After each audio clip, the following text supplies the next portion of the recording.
the mic. I always hear this check, check, check when people are coming in to speak, right? You don't have to do that. You don't have to speak into your mic. Just breathe into it. And then, yeah, if you can hear it, you're on. It's fine. But I often, oh my God, this whole, hello, hello, is this thing on? Hello? Just breathe into it. Not a big deal. All right, oh yeah. Don't you think this is a big one? Does what you're wearing, again, back to the clothing thing, does it match what the audience is wearing?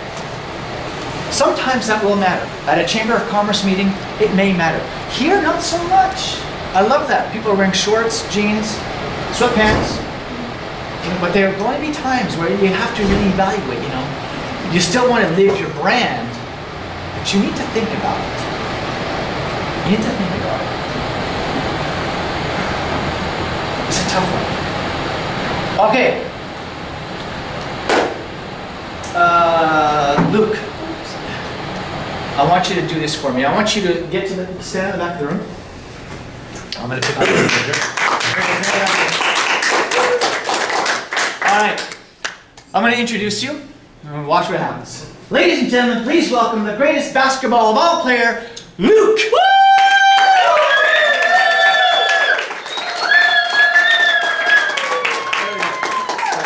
Have a seat, have a seat, have a seat.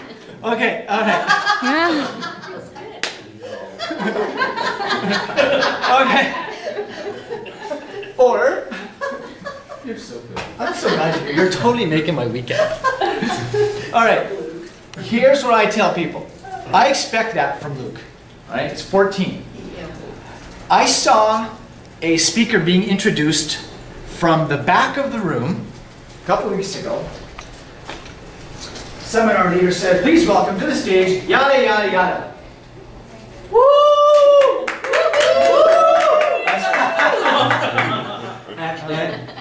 I was trying to figure out, is she enjoying the applause? So she's just going to drag it out, because people are like, she's just going to drag it, or does she have a bad back? Like, so she's taking her time going up to the stage, right? When you are being introduced as the speaker, okay, you are being introduced, all right? Here's my tip. Attack the podium, all right? Go to the podium, go to the introducer, the MC, with enthusiasm. So just as they finish saying your name, Martin Presse, I'm there, shaking hands, all right? And I'm not there like this. I'm not like, you know, Martin Presse, you know, what happens to my energy here? It's gone, right? As opposed to, please welcome Martin Presse. And I come in with enthusiasm, with confidence, with energy. What a difference. It's a little thing, and some of you are going, that's just common sense. Really? Because I'm not seeing it. It's not common sense. Okay? Attack the MC. Be an assassin. Right? With enthusiasm and energy. That lady that was introduced and just sauntered up there, the MC was just like, and she lost it. She lost it. She couldn't get the energy back in the room. It's too slow. All right? Attack the MC. Show no hesitation. Shake hands. Shake hands. And a lot of people do this. They shake hands with the MC. Thank you very much. Psychological. I see this a lot.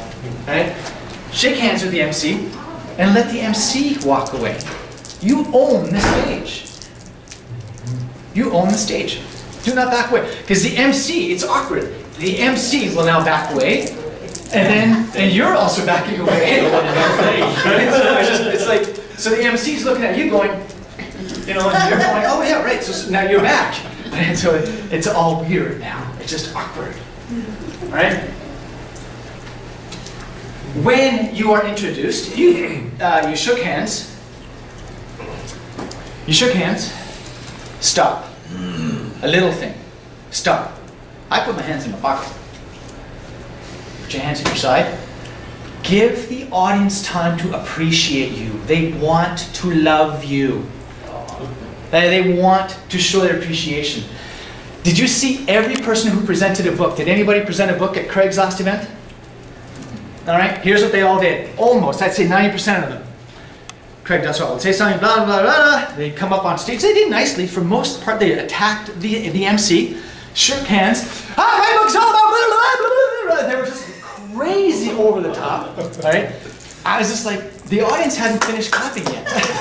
And they're already talking. Did you notice that? Did it stand out to anybody? I was sitting back there going, breathe. Shake the MC's hand. Let them finish. It's like 3 seconds, 4 seconds. And get into it. But let them. So stand. Just stand. It's all good. Oh. This one drives me nuts. Shake the MC's hand. Women. What is with this? What's with this? I notice women doing this. This is I coach speakers, presenters. I see this all the time. I don't understand.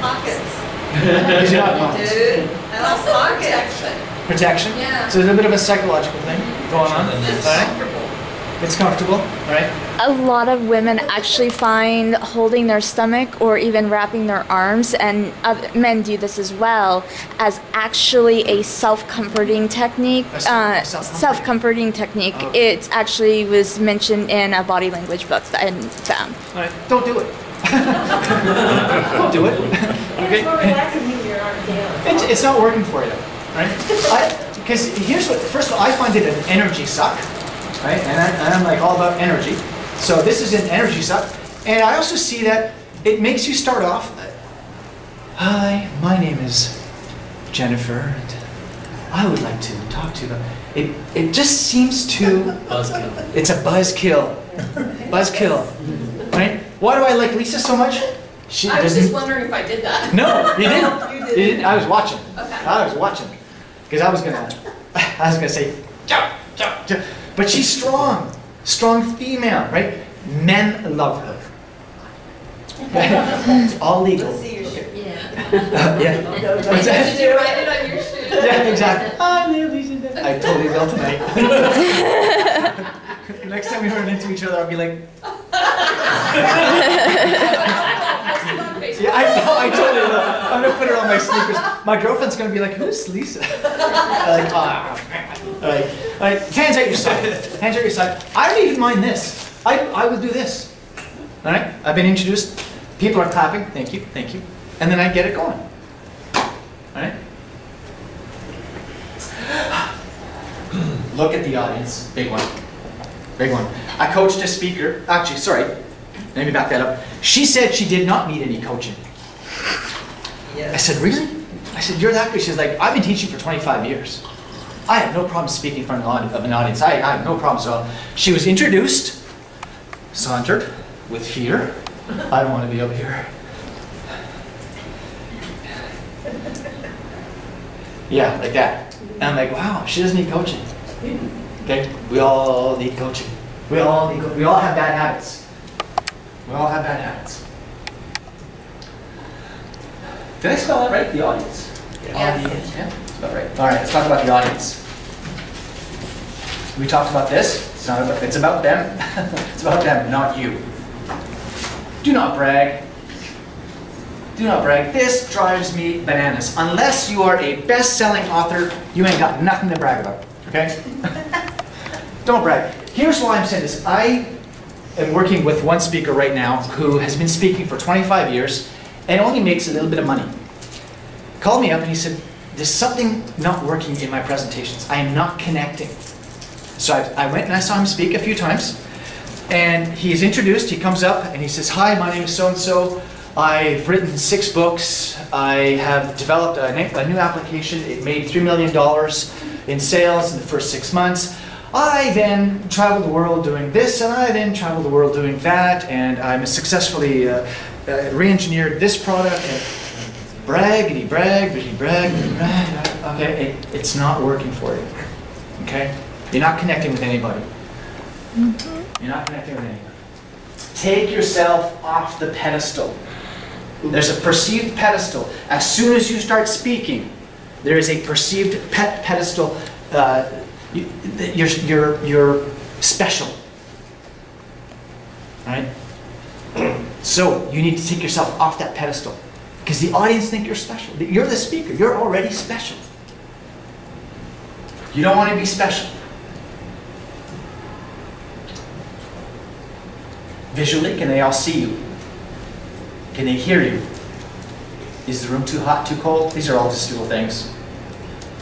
Oh boy. About a year ago, my brand is Booyah. I'm the Booyah speaker. About a year ago, I was speaking to a bunch of hospital engineers. And I was dying a death. It was awful. I was giving them like my first 90 seconds. This was my best material. It gets laughs all the time. And I have the video, but I have no sound here. It's too bad. We can watch it, you know, around the computer if we want to later on. But I was giving them my best material, and so what happens? They aren't laughing. It's silence in the room. It's a death. It's awful. So I decided to be in the moment. It's about them, right? It's about them. So I'm going to think, all right. I said, what's going on here?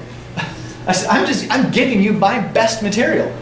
What's happening? What is the elephant in the room? And the guy in the back, there was like 300 people there. The guy in the back raises his hand and he says, we haven't eaten yet. It was 8 o'clock in the morning. And they want me to speak for 90 minutes. Yes, to a bunch of starving men. We're like the biggest babies, right? And we're sick, we're miserable.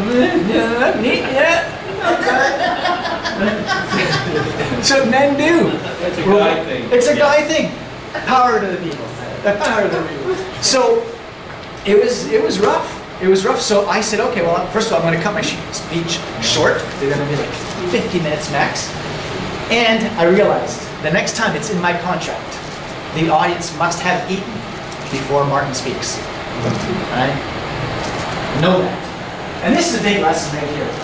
Acknowledge the elephant in the room. If something is not working, say it. What's going on here? Something's fishy. It's not the fish. Audiences love that, by the way. And here's why they love that. When you identify the elephant in the room, it shows them that you are listening. Because speaking is a dialogue, it's not a monologue. It shows them that you're listening. This guy's paying attention. Something wasn't right, he acknowledged it. How do you say it? How do you word it though? Oh, okay. Yeah, okay, so obviously you feel, the audience is not really, you're not really connecting. I mean, how do you bring it up? I mean, everyone's got their own style. I like to make a joke out of it. I'm like, wow, man, that's my best material. Like, if you don't think this is funny, I'm in trouble today, because that was funny. And so usually that's all it takes. And somebody will speak up. So I just keep it real casual. It's a dialogue, always a dialogue. Ask them, what's going on? What's happening here? Round tables. Another thing, you think it's common sense? It isn't. Event planners will often give you round tables. Bad, bad, bad. You're speaking to half the audience has to turn around and watch you. All right? Try to avoid round tables. This is the best kind of seating plan right here. If you can't get off, if you can't get away from the round tables, what I do now is I just speak right in the middle of the thing so that everybody gets to see me. All right? So I just walk around. I've got the lapel microphone or a cordless microphone. So if you've got round tables, get out into the audience. People love that. Because still today, 95% of the speakers will stay right here. I love our speakers today. Not one of them stood at the podium. I was like, yes, I hired good speakers. Okay? Get away from the podium. Can you move around too much? So I don't think so. like Glenn Morshower going in between Yeah. the lines. I don't think that's too bad. Did you also see Glenn did it? He walked around quite a bit. People loved him. James Malinchak moved around like crazy. Oh, he was hyper crazy. But it worked. It worked. And why was he like that? His mic died. Yes. Right? So he stepped it up a notch. I loved, because people were yelling from the audio, they're like, do you want me to stop? And even Craig said, stop kind of thing, like, we'll fix the mic. And he's like, no. You're on fire. Get it going. You're on fire. Once you start, man, there is no stopping you. There's no stopping you. Yeah, this last weekend I was in Palm Springs with David Nagel. I don't know if you've heard of David. No. And he had round tables, and there were probably, close to 40 tables in the big room, and the whole attitude in that room for 3.5 days was entirely different than like Greg's room Yeah. or somebody else like that. And David was up on the stage the whole time. He didn't walk around. He stood there at a microphone and hardly moved around. And after about 2 or 3 hours, I was ready to go home. Yep. There you go. And I bet you he could tell too. He's probably wondering, why is the energy so bad in this room? No energy. Yeah. Yeah, there's round tables, walk around. Walk around.